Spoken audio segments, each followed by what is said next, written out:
जर दीपक पाटील दादांना तिकीट मिळत नसेल तर आम्ही सगळ्यांचाच राजीनामा देणार तर आहेच। तुम्ही दिग्गज नगरसेवक जरी असलीत तर आम्हाला विरोध आहे त्यांचा आणि आम्ही भागात त्यांना घुसू देणार नाही जोपर्यंत दीपक दादांना तिकीट देणार नाही। दोन्ही आमदार त्यांना तिकीट देतो म्हणून सांगितलं, त्यानुसार म्हणून सर्व फेरीवाले 1500 पैसे त्यांचा प्रचार करत होते, तर त्यांना 100% तिकीट हे मिळालंच पाहिजे। पाटील साहेब गरिबांचा नेता आहेत, त्यांना मिळाल कळकळीची विनंती आहे। आम्हाला पाठिंबा आहे। मग कोणत्या मुद्द्यावर त्यांनी कोणत्या ह्याच्यावर त्यांनी आम्हाला तिकीट नाकारलंय, आम्हाला उत्तर पाहिजे। दीपक पाटील तुम आगे बढ़ो, हम तुम्हारे साथ हैं। दीपक पाटील तुम आगे बढ़ो, हम तुम्हारे साथ हैं। प्रभाग क्रमांक 6 मधून दीपक पाटील यांना उमेदवारी मिळावी यासाठी मोठ्या संख्येने महिला जमलेले आहेत। या भागातील युवक तरुण त्याचबरोबर ज्येष्ठ नागरिक देखील या ठिकाणी मोठ्या संख्येने जमलेले आहेत। थोडंसं कॅमेरा करून दाखवा जरा, किती मोठ्या संख्येने नागरिक जमले आहेत या ठिकाणी।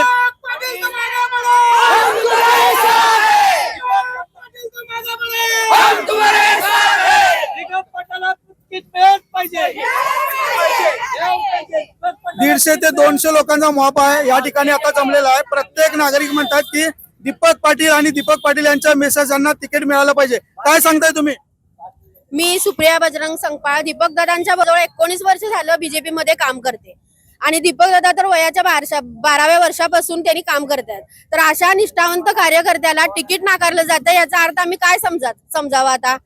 आम्ही जे भागातली कार्यकर्ते आहोत, पदाधिकारी आहोत, या सगळ्यांचा तुम्ही राजीनामा घ्या। जर दीपक पाटील दादांना तिकीट मिळत नसेल तर आम्ही सगळ्यांचाच राजीनामा देणार तर आहेच, पण त्यांना एकतर्फी विजय मिळवूनच देणार आहे। त्या गत नगरपालिकेची निवडणूक लढवली होती, त्यांच्या मेसेज आता सोबत आहेत आपल्या। आपण किती मतदान घेतलं होतं? फक्त 230 मताने आम्ही कमी पडलो होतो त्यावेळी, पण त्यावेळी आम्ही एवढा काही विचार केला नाही। पण आता त्यांचं एवढं काम आहे, त्यांनी एवढं केलं, तेवढ्या सगळ्या लोकांचा आम्हाला पाठिंबा आहे। मग कोणत्या मुद्द्यावर त्यांनी कोणत्या ह्याच्यावर त्यांनी आम्हाला तिकीट नाकारलंय, आम्हाला उत्तर पाहिजे। हाच प्रश्न संपूर्ण इथामध्ये पसरलेला आहे आणि संपूर्ण इचलकरंजी आज न्यायासाठी न्याय काम सामाजिक कार्यकर्ता म्हणून सामाजिक कार्यकर्ता म्हणून दीपक पाटील यांनी चांगली भूमिका हे केलेली आहे आणि त्यांना का तुम्ही डावलताय? हळवणकर साहेबांना आणि आपल्या आवाडे साहेबांना मी विचारतो की दीपक पाटील आम्हाला भाऊ म्हणून जसं आम्ही त्यांच्या बहीण म्हणून जसं आम्ही त्यांच्या पाठीशी आहे तसंच तुम्हालाही आम्ही पाठिंबा दिलेला आहे। मग दीपक पाटलांना तुम्ही तिकीट का नाही म्हणा लागलाय? नेते मंडळींनी उत्तर दिलं पाहिजे। प्रश्न आहे। हॅलो, दीपक दादांनाच पाहिजे। भारतीय जनता पार्टीनं विक्रमनगर भागातील सर्व 6 मधील कामं असून जे सगळे कामं करून विक्रमनगर भारतीय जनता पार्टी त्यांनी स्वतः उभा केलेला असून विरोधकांना एकतर्फे काम करणार एक नेता, या नेत्याला तिकीट हे मिळेलच पाहिजे भारतीय जनता पार्टीकडून। या ठिकाणी युवकांच्याकडून जाणून घेऊया। दादा पाटलांच्या अक्षरशः त्यांनी भागात विक्रमनगर भागात भाजप पक्ष त्यांनीच पसरवलेला आहे आणि त्यांनीच वाढवत राष्ट्रवादी काँग्रेस राष्ट्रवादीला मागे पाडून भाजपला फक्त इथं पूर्णपणे विकास भाजपचा दीपक पाटील दादांनी केलेले आहेत आणि सर्वसामान्यांचा गरिबांचा नेता आहे। त्याच्यावर अन्याय झालेला आणि अन्याय आम्ही सहन करणार नाही। या ठिकाणी जे देखील नागरिक आहेत, काय सांगाल?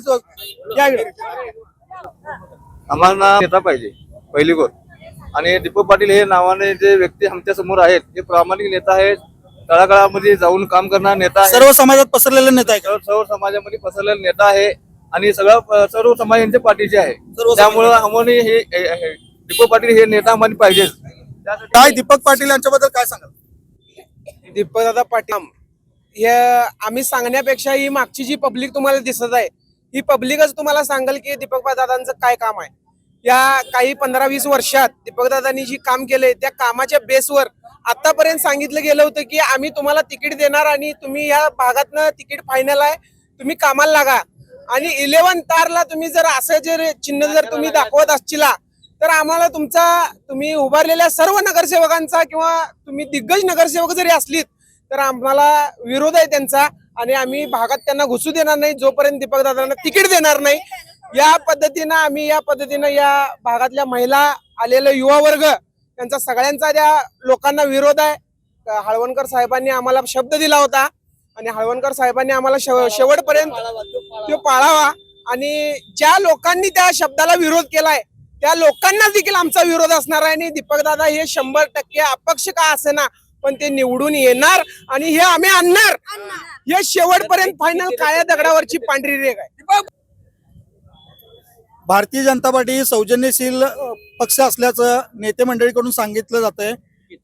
तळागाळात भारतीय जनता पार्टी रुजवण्याचं काम दीपक पाटीलनी या प्रभागामध्ये केलेलं आहे. जनता बँक मलाबादे चौक ते शहापूर पर्यंत या ठिकाणी एकही भारतीय जनता पार्टीला माणूस मिळत नव्हता. त्यावेळेला दीपक पाटीलांनी विक्रमनगर परिसरामध्ये हे मोठं जाळं लावलंय. फक्त भारतीय जनता पार्टी पसरवली नाही तर या ठिकाणी सर्व विकास कामे केलेत. मागच्या वेळेला थोडक्या मताने पराभव झाला. पराभवाला खचून न जाता ह्या 5 वर्षात इतकं दमदार काम केलंय की आज एवढ्या मोठ्या संख्येने इथले लोक जमलेत. सौजन्यशीलता जर सांगायची झाली तर 20 वर्षापूर्वीचे भारतीय जनता पार्टीचे बूथ प्रमुख आता त्यांच्याशी आपण बोलूया.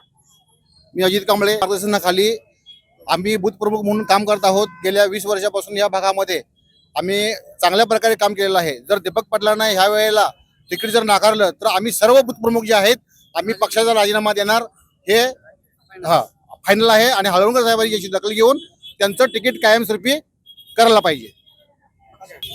ज्येष्ठ नागरिक देखील या ठिकाणी आहेत. काय सांगाल त्या भारतीय जनता पार्टीचे पाटील यांना तिकीट मिळालं पाहिजे. त्यांनी कमीत कमी मला वाटते 4 वर्षात रात्रंदिवस त्यांनी काम करून 7,500 लोकांचं ज्येष्ठ नागरिक आणि लाडक्या बहिणीचं काम केलेलं आहे. आणि करोनाच्या काळात न दखता न हे करता त्याने आम्हाने वाचवलेलं आहे. तर त्याला तिकीट मिळालं पाहिजे. हळवणकर साहेबांनी त्यांनी तिकीट जाहीर केलं हे त्यांनी सिद्ध केलंय की देणारच म्हणून त्यांनी सांगितलं. तर मग हे पक्ष का त्यांनी सोडला देत नाही म्हणून सांगायला द्यायला शिवाय आम्ही नाहीतर आम्हाला त्याला विरोध करून आम्ही हे करणार. मतदान सुद्धा करणार नाही आम्ही या सगळ्यांनी त्या भागात. जर दुसऱ्याला दिलं तिकीट तर मतदान सुद्धा करू देणार नाही आम्ही, असे आमचं मत आहे. तर या ठिकाणी संघटनेचे पदाधिकारी देखील आले आहेत. आपण त्यांच्याकडून देखील जाणून घेऊया. या इकडे काय सांगाल तुम्ही? दीपक पाटील यांना उमेदवारी मिळाली पाहिजे. पाटील म्हणजे सर्वसामान्यांचं नेतृत्व आहे आणि त्यांनी आमदार आणि मोनी दोन्ही आमदार त्यांना तिकीट देतो म्हणून सांगितलं. त्यानुसार म्हणून सर्व फेरीवाले बदलचे पैसे त्यांचा प्रचार करत होते तर त्यांना 100% तिकीट हे मिळालंच पाहिजे. आम्ही दीपक पाटलांची पाठीशी आहे.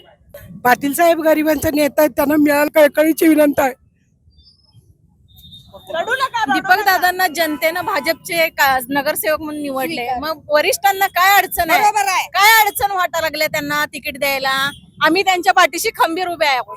दीपक दादांनी आजपर्यंत आम्हाला भरपूर साथ दिलेली आहे आणि आम्ही सर्व लाडक्या बहिणी त्यांच्या पाठीशी उभी राहू. जोपर्यंत दीपक दादांना तिकीट मिळत नाही तोपर्यंत आम्ही शांत बसणार नाही.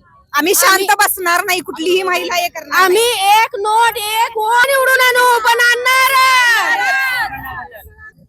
परिस्थितीवर दीपक पाटलांना तिकीट डावललं जात असेल तर हे संपूर्ण नागरिक दीपक पाटीलला स्वतःच्या पैशातून निवडून द्यायला तयार आहेत. बरोबर आहे काय? तर जनभावना लक्षात घेऊन दीपक पाटील यांना उमेदवारी द्यावी किंवा दीपक पाटील यांच्या मिसेस यांना उमेदवारी द्यावी अशी या विक्रमनगर परिसरातील नागरिकांची मागणी आहे. कॅमेरामन संदीप सुर्वेसह मी विनायक कलडोने.